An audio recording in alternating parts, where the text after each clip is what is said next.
The war between Ukraine and Russia has begun to focus on strategic objectives. Kiev aims to liberate Crimea and launch attacks on areas inside Russia's borders to end the war. Russia, on the other hand, does not want to lose the territories it occupies in Donbass. But the Ukrainian army is not the passive party it was in the early days of the war. Ukrainian forces now have the capacity to completely target the settlements of Bryansk, Kursk, Belgorod, and Voronezh, as well as Russia's two most important cities, Moscow and St. Petersburg. In recent days, Ukrainians proved that they have this power with the attacks they organized against St. Petersburg, the city where Russian leader Vladimir Putin was born. St. Petersburg, Russia's second-largest city, is located about 900 kilometers north of the Ukrainian border. Given the distance, it is clear that the Ukrainians have indeed improved themselves considerably. In order to cover this long distance and target Putin's hometown, Ukrainian forces used their own drones. The Ukrainians reportedly launched a fierce attack on the city with long-range drones. Violent explosions were seen in Putin's birthplace. The exact address of the explosions was a Russian fuel terminal in the Gulf of Finland in the Baltic Sea. A drone reportedly flew over one of Russian President Vladimir Putin's mansions in Valdai and then successfully struck the St. Petersburg oil terminal, the largest facility for the transportation of oil products in Russia's Baltic region. The airstrike was one of the longest-range attacks ever in an escalating effort to damage Russia's war economy. The range of the IHA used in the attack was said to be about 1,250 kilometers. Kiev authorities reported that the Ukrainian security service struck the UST Luga complex near St. Petersburg with drones, triggering a large-scale fire. According to eyewitnesses, some cargo was being loaded onto Panamanian-flagged ships at the time of the drone strikes on the terminal. Russian media reported that at the time of the attack, loading was taking place on 8 ships flying the flags of Panama, Malta, Liberia, Gabon, Greece, Marshall Islands, Cayman Islands, and Hong Kong. 2 powerful explosions rumbled after the attacks on the port facilities of the gas condensate refinery of the largest private Russian company, Novatek, during the shipment. An emergency was called after the explosions in the area. It was reported that a total of 150 people were evacuated from the facility after the call. Russian authorities fought the fire for a long time, forcing the fire brigade to evacuate the facility, which was destroyed by the explosions. The Belarusian export resource located in the area was customs cleared and transferred to 2 oil tankers under the flags of Gabon and the Marshall Islands. The volumes and types of burnt oil products, as well as their Belarusian owner-suppliers, will be determined later. After all the work and preventive steps, Novatek suggested that the fire at the fuel terminal was caused by external factors, but did not provide a detailed explanation. Novatek's concealment of the cause and consequences of the explosions and fire is likely to cost Russia dearly. The port in Ust-Luga is of strategic importance for the Russian Federation.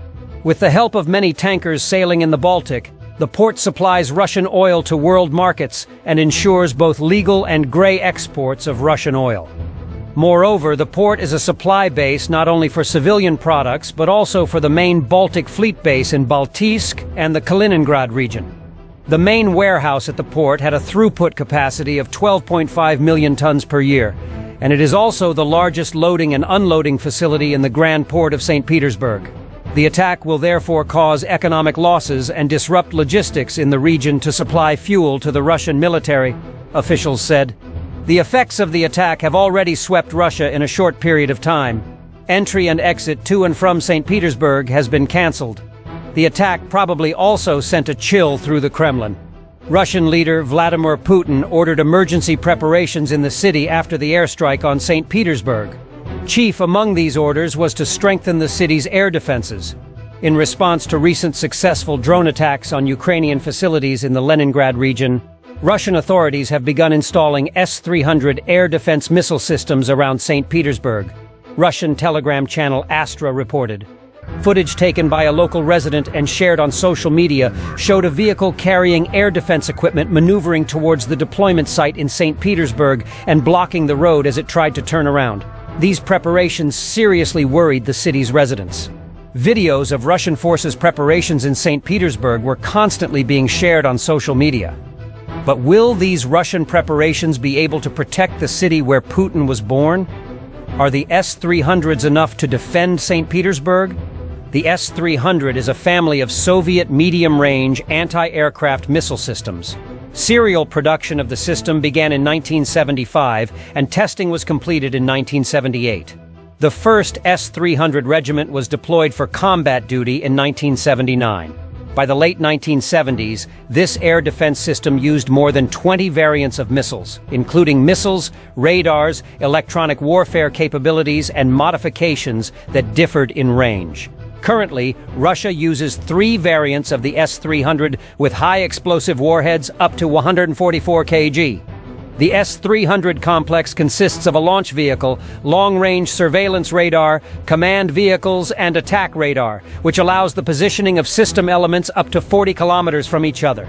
Designed to combat strategic and tactical aircraft, cruise missiles, operational tactical missiles, and ballistic missiles at altitudes between 25 ms and 27 km, with an effective range of up to 100 km, the S-300 is claimed to be resistant to electronic shocks. The long-range radar can track objects up to 300 kilometers away. With the invasion of Ukraine, the air defense systems, which have all these features, proved that they are not enough to protect Russia. This is evident from the successful attacks by the Ukrainian armed forces against Russian cities in Crimea and along the Ukrainian border, where S-300 air defense systems are in abundance. It is difficult to count how many airstrikes have taken place in Crimea so far. The peninsula has repeatedly faced Ukrainian drone and missile strikes. Russia's settlements near the Ukrainian border have also been hit by missile and drone strikes. It is an indisputable fact that Russia's S-300 air defense systems in southern Ukraine have so far performed very poorly. In addition, the technical failures that the Russians have experienced with the S-300 air defense systems and the problematic process of sending these systems back for repair should also be taken into consideration. The fact that Ukraine has destroyed more than 20 S-300 air defense complexes since the war speaks for itself. So, what will protect Russia from Ukrainian airstrikes? Given the poor performance and shortcomings of the S-300 air defense systems, the eyes go directly to the S-400 systems.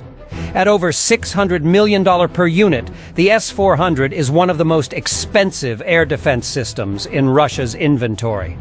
The S-400 air defense systems have been deployed in Crimea since 2016 to control the airspace over the entire western half of the Black Sea. According to the International Institute for Strategic Studies, at the beginning of 2023, Russia had about 96 S-400 mobile surface-to-air missile systems, also known by the NATO nickname SA-21 Growlers. Ukraine claims to have destroyed more than 6 such systems.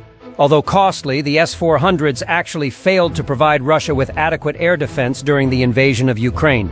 The Ukrainian airstrikes on Russia's Black Sea Fleet in Crimea, which have so far resulted in the destruction of more than 26 Russian ships, are the most important and concrete evidence of this situation. Moreover, even if the S-400s provide sufficient protection for the Russians, it is difficult to install them everywhere due to the costs involved. In short, Russian leader Vladimir Putin can neither protect his hometown of St. Petersburg, nor the capital Moscow, nor any other settlements in Russia from Ukrainian airstrikes. This is partly because Ukrainian drone and missile attacks are unexpected and numerous. Therefore, Russia is likely to try to survive the surprise airstrikes with minimal damage. Thank you for following us.